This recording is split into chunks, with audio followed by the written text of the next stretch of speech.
Hey, good morning to you. Welcome to the morning shift with Ann. What's up? What's up? Today I'm going to share some simple little affirmations with you because I think it's a great way to start your day, don't you? I like to do them on Sunday night on Facebook. I share all the ones I've collected from, mostly I get them from Instagram. It's astounding how many people share such wonderful little tidbits of info and affirmations on Instagram. I have one of my Instagrams that I only follow positive people who are into meditation, who are into the law of attraction, into pineal gland activation, if you know what I'm talking about. We can talk about that on another video.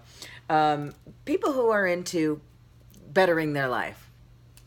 And I love that feed. That's the only one I'll scroll on. Some of the other ones I can't do. Sorry, I got something. I had something stuck down in between my teeth and my gum. I'm in a mood. A good one. A really good one. Here's one that I love. I see it all the time on social media. It says, be a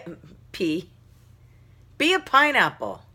Stand tall, wear a crown, and be sweet on the inside. What a great way to start your day.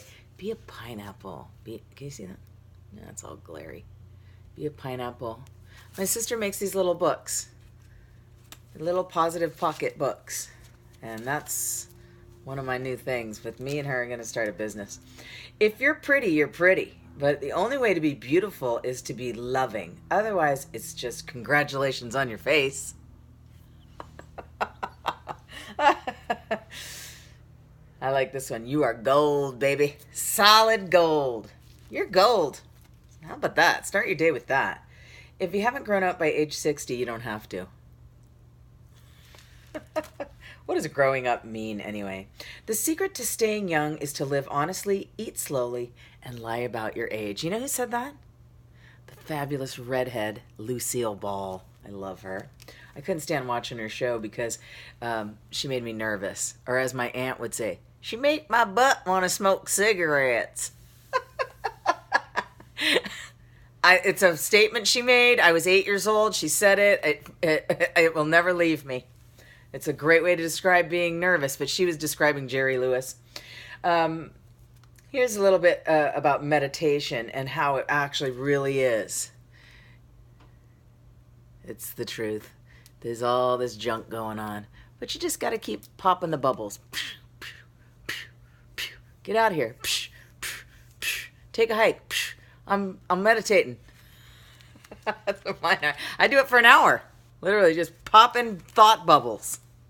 That's what I'm going to start calling meditation. I got to go pop some thought bubbles because you just think. And then, you just got to keep going. No, I want to just be here in this moment with no thoughts. I don't want to think about what so-and-so said to me yesterday. I don't want to worry about the phone call I got to make later. It's crazy. All right. Anyways, I'm going to do one more. And then I'm going to save the others for another video because I think these are good. This is something that Abraham Hicks tells us to say to get on the high-flying disc. So when you get into the vortex, she's got her own language. So this is a good one. And I got this from my friend Richmond. He always says this, things are always working out for me. Just get up and say that to yourself every day instead of, God, nothing ever goes right for me. You say this instead. Things are always working out for me. Everything's working out. Everything works out. Right, Rusty? He's over here. Things are always working out for me. It's a much better thing to convince yourself of than things never go my way. You don't want to be Murphy. So things are always working out for me. I'm a pineapple popping thought bubbles. And if I'm over 60 and I still haven't grown up, I don't have to. That's actually one from my sister. I'm sure that's who she was thinking of. She figured if she gets to 60 and she hasn't grown up yet, then she doesn't have to. God bless you, Cray. I love you so much. And I love all of you, too. If you're watching this, I really, really appreciate it. I hope that you'll make some comments and start some dialogue with me because I'm bored. Let's talk. I want to talk about this stuff. What do you think about those affirmations? What do you have to say about that? Share it with this video with your friend. Just share it. Say, hey, this is my kooky friend Ann. What do you think about her stupid video? All right. Anyways, I'll see you next time on the morning shift. Hopefully this gave you a little chuckle. I'm going to make a few more of these, just affirmations, having some fun. And I'll see you next time on the morning shift. Take care now. Bye-bye.